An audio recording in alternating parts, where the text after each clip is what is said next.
Hello everybody, welcome to Hope and Healing at Home.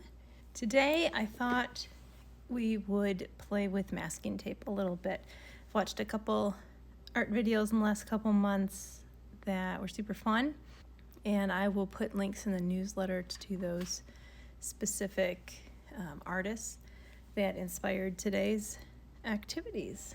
I thought we'd just do art a little bit differently, tap into a little different style, just playing with a new material is fun.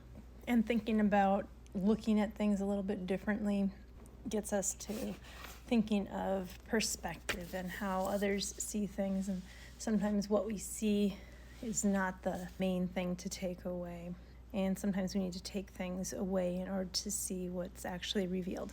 So I think some of those ideas they probably sound a little large and grandiose about playing with masking tape, but I think they will come into play and make sense as we move on.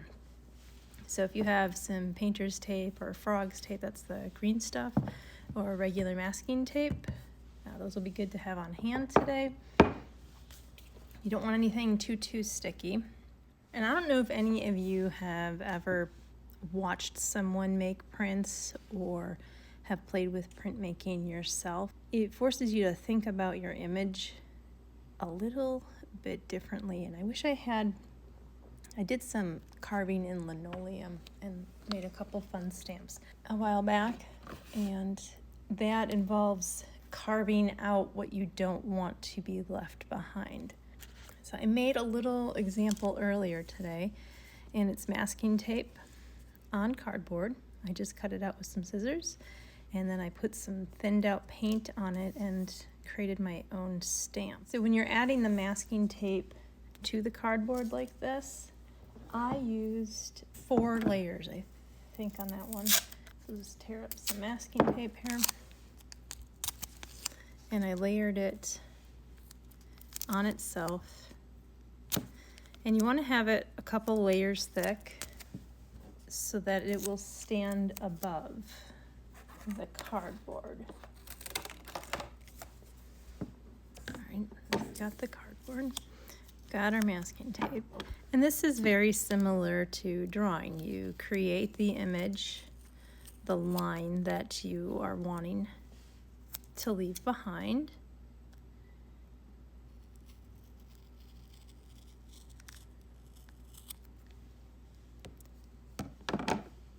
And then putting it on here. You can do any shape you want.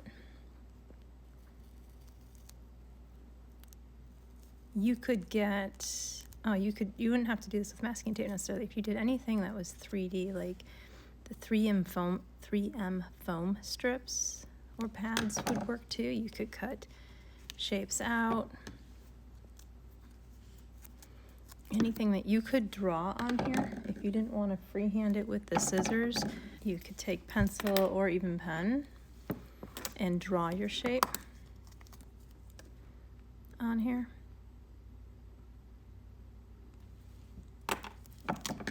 And then you'd have a line to follow. And you could do things that repeat. You could do it totally random. If you want to try writing a word in here, realize that it will be backwards, because we'll see it one way on here. I'll show you what I mean in just a second. And then what comes out on paper is going to be reversed. So patterns are great, shapes are great. You don't have to think too hard about them. So I just add a little bit of acrylic paint. Get a brush with some water, spread it out a bit. Oops, I think I may have too much water there. But the nice thing about if your palette is cardboard, it will absorb some of that water. Might want to trim your stamp here. So as you can see, the cardboard's not perfectly flat, so you might have to roll it a little bit, tap it down in this paint. Did not put enough paint on here for the amount of water. So you want it to cover loosely, thinly, but cover, if that makes sense. You don't want it to be globbed on there. If you had an ink pad, You could probably do this with an ink pad.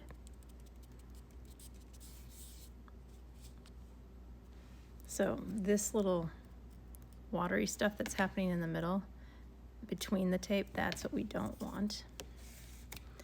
But you can test it. So again, still too watery. That's what I get for keeping my brush in the water and forgetting my paper towel at the sink where I tore it off. So we'll try this slightly differently. You could take your paintbrush and you could dab it on, and you just want the paint or the ink to be on the masking tape. I'm assuming most people have probably stamped something at some point in their life.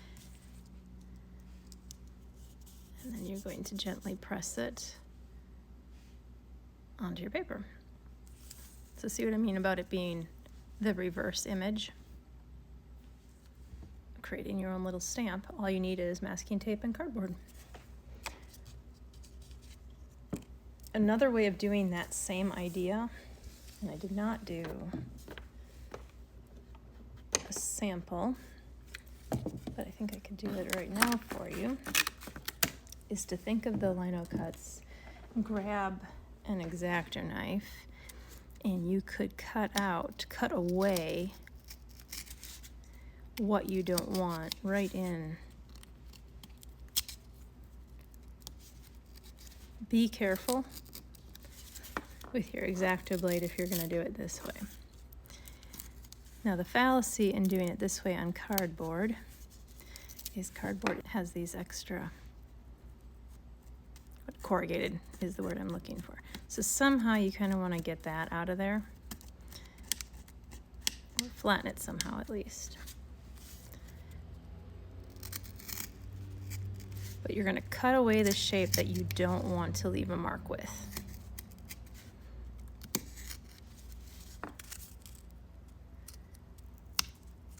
Which is kind of the opposite of how we tend to do drawing and how we tend to do life, right? We tend to just keep adding.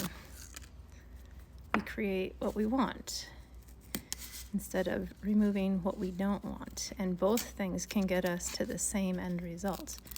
A design, a way of using our time the way we want to.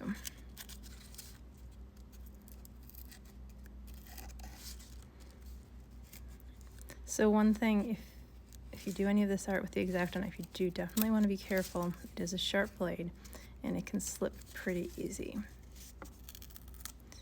So be careful of your fingers, just like you would be with any sharp object. So if I wanted this to be an arrow,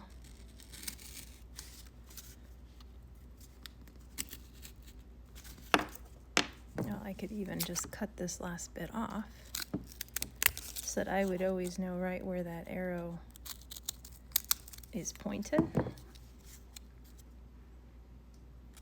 And perhaps I want to shorten it up here.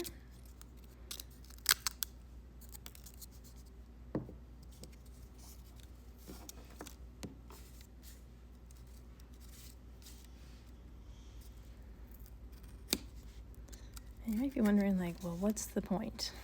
I could just cut the whole shape. If I do a simple shape like this, I could just cut it out of cardboard. I don't have to worry about thinning any of that out. That's true. That is another way of doing it. The nice thing about creating a stamp is the repetitiveness.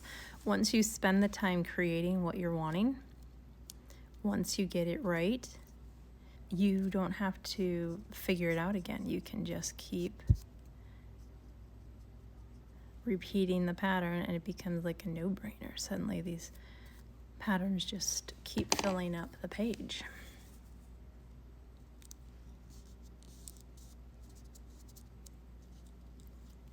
And there's something nice about that, to spend the tedious time of getting it right. Keep getting this extra little bit in there that I don't like.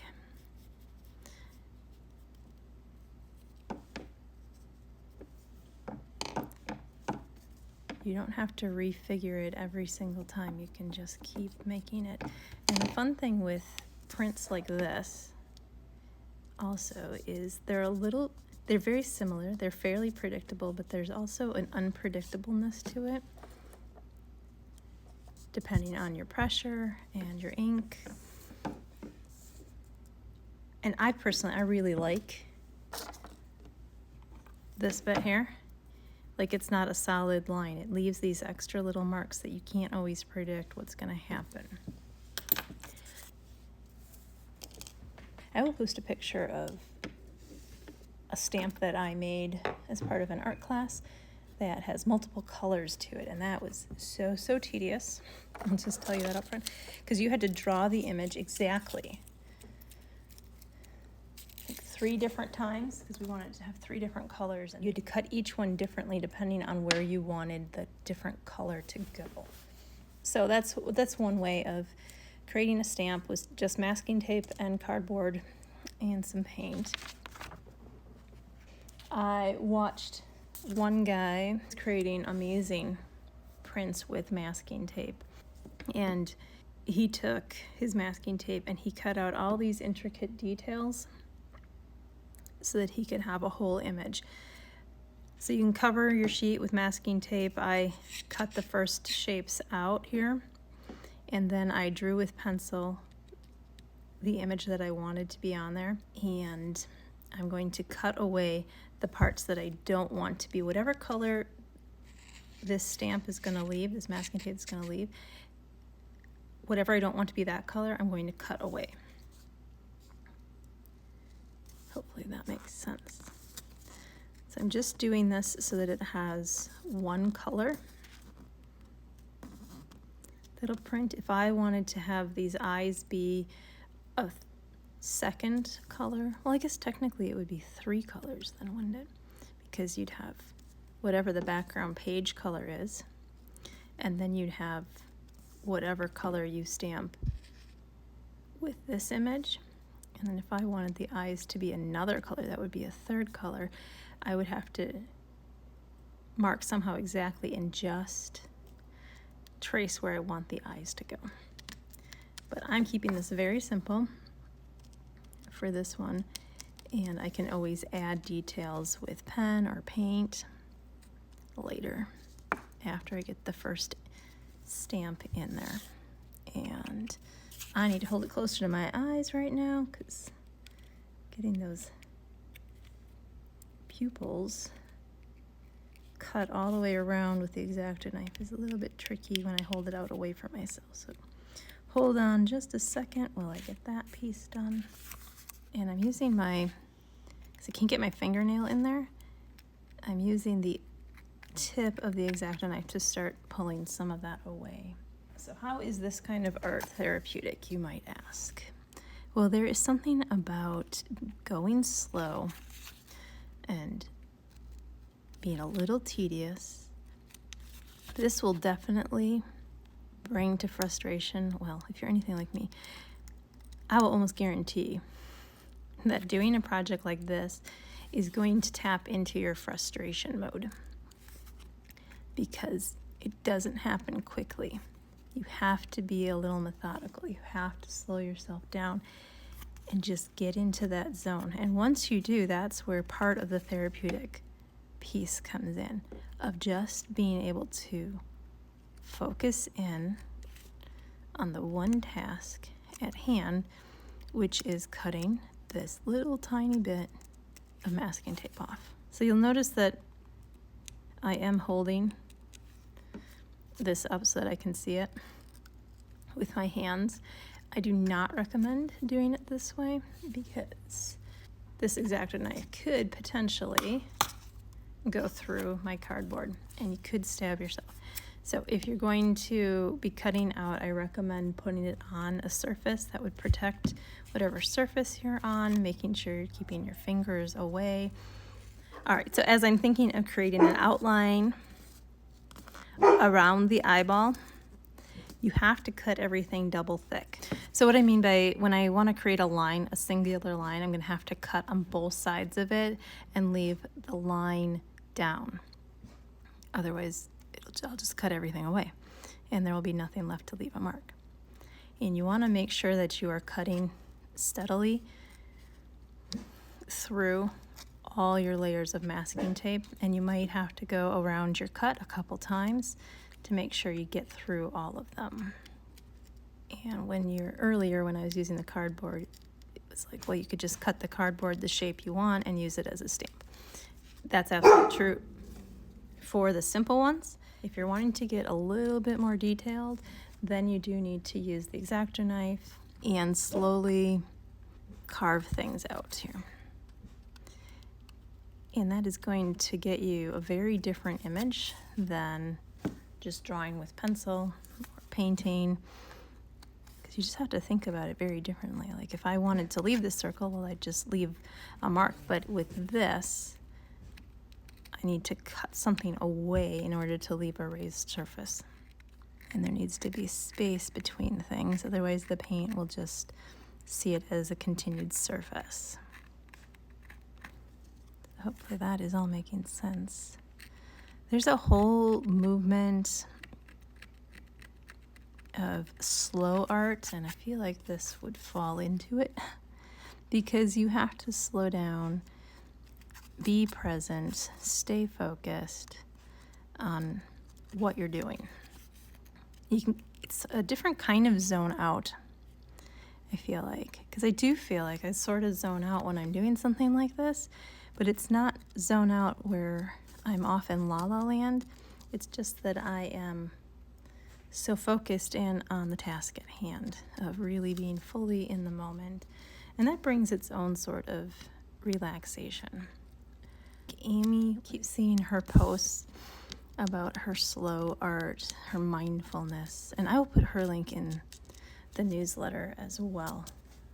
So anything I mentioned today, like there's 2 art teachers I've talked about, and I will put a link to this awesome video of his incredible prints that he recently made using this technique of masking tape instead of lino cuts. So one of the frustrations I am facing here right now is this X-acto knife I think is maybe not as sharp as it could be, and maybe it's both of these things. I am trying to put too much detail in here, and it's not all wanting to come up at once, so I'm either not getting through like I need to, not cutting through, or it's the layers of masking tape aren't wanting to act as one unit. Something's going on there. But how do we, and this is one good thing in doing this kind of art, is how do you stay present? How do you push through the frustration bit? Maybe you learn some other things about yourself. And this is not a new one for me, but I am always a little overzealous of how I want to start experimenting. I always try to do a few more details than what I have the skills for, or I have high expectations for how something is going to turn out the first time I try it. So, my mom is like that, so I don't know if there's inheritance from her. You know, nature versus nurture, who knows? Or maybe it's just in our wiring. Sometimes it's hard to keep myself in the learning mode of it's okay. My X-acto knife keeps unscrewing. That's also not helpful. But anyway, when you get to the frustration point, how do you press through? What do you do in response to that frustration? Do you give up? Do you persevere? Do you alter the design? Do you stop altogether? What do you do when you get frustrated with a project, when it's turning out to be like you bit off a little bit more than you can chew, or it's harder or more time consuming than you originally thought it was going to be? It's good insight to know how we respond to frustration and what is it that created the frustration. One of my definite frustration points, why this is so frustrating, and maybe I can learn for next time, is I made it so small and intricate that it's very hard to get these spaces. Sometimes I just make things too small. Also not necessarily a new revelation for me. My mom teases me all the time about how I try to create things in small ways, like cooking. I like to use one pan, and if I underestimated the size of space that all the ingredients were gonna need, I still try to keep it in the one pan because I don't want to do more dishes. Can anybody relate? All right, so just dabbing on some paint, and we're gonna see what this little guy does here.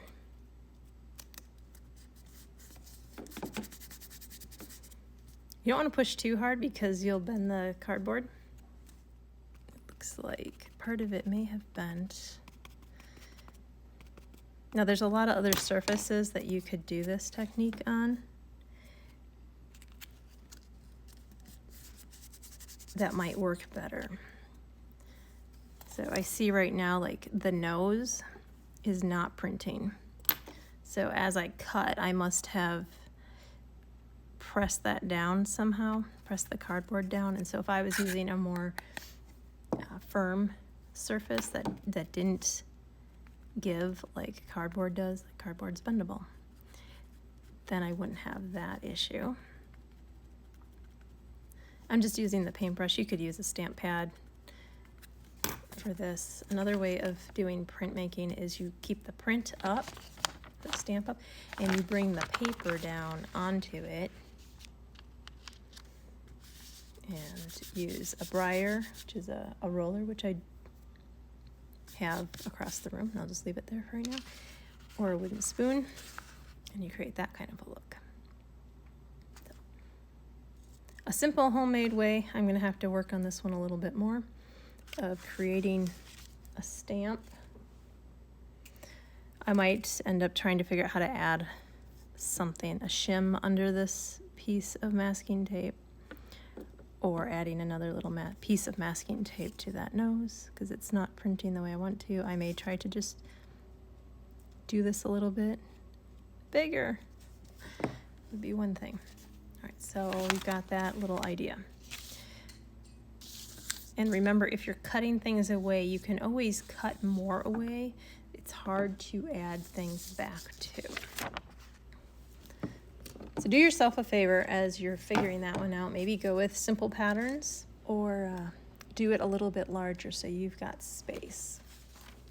Give it a go. If you make a little stamp with masking tape and cardboard, let us know how it turned out. Let us know what you learned along the way, what inspired you. Play, have fun. Patterns, shapes, thinking reverse images. And next week we'll go a little further with another masking tape art process. I hope you enjoy it. And if you want some more information on this, check out my newsletter, and I'll have links to the artists I mentioned and some links to other videos on taking this step a little further, along with some processing questions to get some more therapeutic value out of this way of doing art. Take care.